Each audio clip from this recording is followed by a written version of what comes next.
अस्सलाम वालेकुम दोस्तों, मैं हूं खालिद रज़ा और आप देख रहे हैं रज़ा इलेक्ट्रॉनिक्स। दोस्तों, आज इस वीडियो में हम स्टेबलाइज़र रिपेयरिंग के बारे में बातचीत करेंगे। जैसा कि ये स्टेक कंपनी का ऑटोमेटिक वोल्टेज स्टेबलाइज़र है।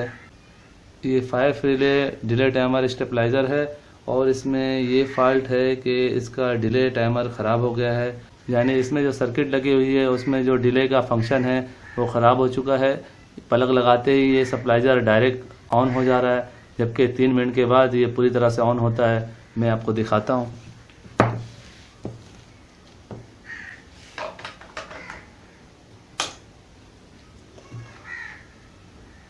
जी दोस्तों, आप जैसा कि देख रहे हैं कि ये दोनों मीटर एक साथ ऑन हो गए, वरना नॉर्मल तौर पे पहले ये मीटर ऑन होता है और 3 मिनट के बाद ये मीटर ऑन होती है और फ्रिज स्टार्ट हो जाता है।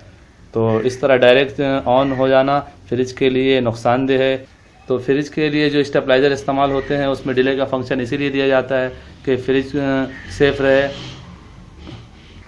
तो दोस्तों चलिए इसके फॉल्ट को देखते हैं कि इसमें क्या फॉल्ट है और वो कैसे दुरुस्त किया जा सकता है।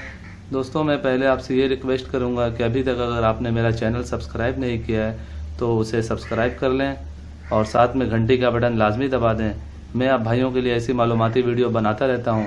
जैसे ही मैं कोई नई वीडियो अपलोड करूं तो उसका अपडेट आपको मिल जाए। तो चलिए दोस्तों, इस स्टेबलाइज़र की रिपेयरिंग के बारे में काम शुरू करते हैं। जी दोस्तों, हर स्टेबलाइज़र में इस तरह का एक सर्किट होता है जो वोल्टेज को कंट्रोल करता है और ये ट्रांसफार्मर के ज़रिए वो वोल्टेज को अप डाउन करता है। इस ट्रांसफार्मर की पूरी कनेक्शन इस सर्किट में लगी हुई होती है और डिले का ऑप्शन भी इसी में होता है। आप ये देख सकते हैं।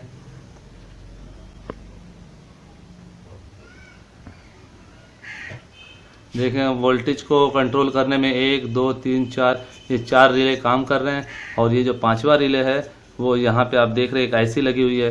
तो ये हिस्सा जो है, ये आखिरी का ये हिस्सा, ये पूरा डिले टाइमर का हिस्सा है। ये डिले टाइमर यहाँ से कंट्रोल होता है, यानी 3 मिनट के बाद ये सप्लाई को आगे दे रहा होता है फ्रिज के लिए इस सॉकेट में और फ्रिज ऑन हो जाता है। 3 मिनट तक सप्लाई यहाँ पे रुकी हुई होती है और बाज़ स्टेबलाइज़र में टाइमिंग की कमी भी होती है, 2 मिनट भी होते हैं। और बाद में यहाँ पे एक वेरिएबल इस तरह का यहाँ लगा हुआ होता है, उससे हम टाइमिंग को भी सेट कर सकते हैं। तो इसमें डिले टाइमर के जो फॉल्ट है वो इस जगह पे होते हैं। इस तरह अगर आपका स्टेबलाइज़र का डिले टाइमर काम करना बंद कर दिया है, आपका स्टेबलाइज़र ऑन नहीं हो रहा है या फिर डायरेक्ट ऑन हो जा रहा है, तो आप समझ लें कि आपका डिले टाइमर का फंक्शन ख़राब हो गया है और उसे आपको रिपेयर करना होगा। तो ये हिस्सा आप देख सकते हैं, आखिर का पूरा ये हिस्सा ये डिले टाइमर का है। और यहाँ पे जो मेन फॉल्ट ज़्यादा आता है वो आईसी का होता है। ये देखें, ये एक आईसी लगा हुआ है यहाँ पे, 555 नंबर का ये आईसी होता है। ज़्यादातर ये आईसी ख़राब हो जाते हैं। इस आईसी को एवोमीटर से भी चेक किया जा सकता है, लेकिन वो एक लंबी बात हो जाएगी। तो मैं आपको शॉर्टकट तरीका बता रहा हूँ कि इस आईसी को आप निकाल के इसकी जगह दूसरी नई आईसी लगाएं, तो उससे आपको पता चल जाएगा कि आईसी का फॉल्ट है या कोई और फॉल्ट है। अगर हम इस आईसी को चेंज करते हैं और हमारा स्टेबलाइज़र सही हो जाता है तो मतलब है कि आईसी ख़राब थी, हमारा फॉल्ट सेट हो गया दूसरी आईसी लगाने से। तो हम इस आईसी को निकाल के दूसरी आईसी लगा के चेक करेंगे। ये आईसी को बिल्कुल आराम से आप निकाल सकते हैं। ये देखें, ये यहाँ पे एक जैक बना हुआ है आईसी के लिए और बाज़ सर्किट में यहाँ पे शोल्डिंग होती है आईसी। तो यहाँ पे शोल्डिंग तो है लेकिन वो जैक को शोल्डिंग किया हुआ है और आईसी ऊपर से लगी हुई है। ये देखें, आसानी से आईसी निकल गई है। और आईसी का नंबर अगर आप देखें तो बहुत बारीक लिखा हुआ है, वो कैमरे में साफ नज़र नहीं आ रही है। बहरहाल मैं दूसरी आईसी ले रहा हूँ, ये मैं रख देता हूँ। और ये देखें, ये मैंने एक नई आईसी ली है जो आम तौर पे इलेक्ट्रिक की दुकानों में 10 रुपये की मिल जाती है। आप किसी भी इलेक्ट्रिक स्टोर में कहेंगे स्टेबलाइज़र का डिले टाइमर का आईसी दे दें तो वो आपको 10 रुपये में ये आईसी दे देंगे। ये 555 नंबर आईसी के नाम से जाना जाता है ज़्यादातर। और इसे लगाने का तरीका भी है दोस्तों, उसे भी आपको नोट करना है। ये आप गौर से इस तरफ देखें, मैं आपको ये देखें, यहाँ पे एक कट बना हुआ है।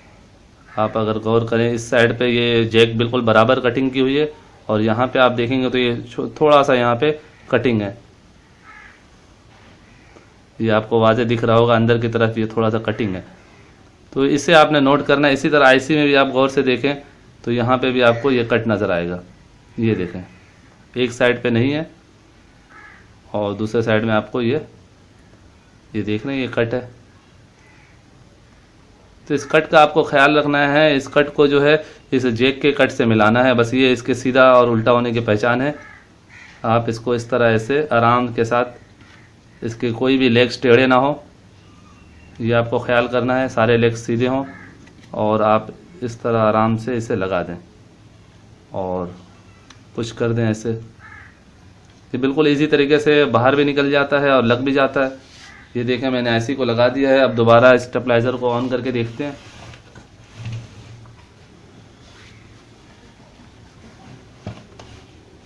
जी तो दोस्तों, मैं स्टेबलाइज़र को ऑन कर रहा हूँ।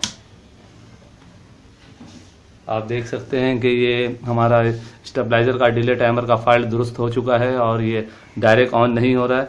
अब हमें 3 मिनट वेट करना होगा, तब जाकर ये मीटर ऑन होगी।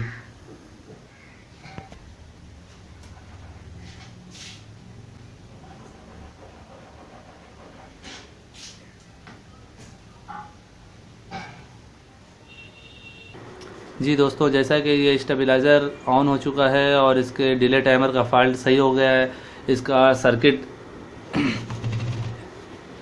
इसके डिले टाइमर की आईसी ख़राब थी, वो हमने चेंज किया तो ये दुरुस्त हो गया।